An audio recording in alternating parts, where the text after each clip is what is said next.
вероятно сами се провокираха това поведение. Феновете на ЦСКА са на стадиона. Уважаеми зрители,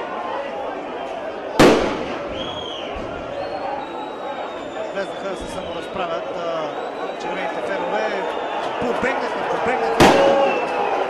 Сплашени футболистите на Аждот.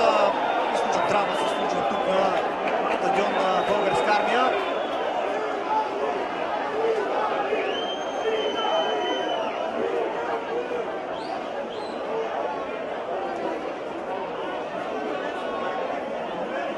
Вижте къде отидоха част от футболистите на Аждот. Това е край на тази среща. Няма да се играе.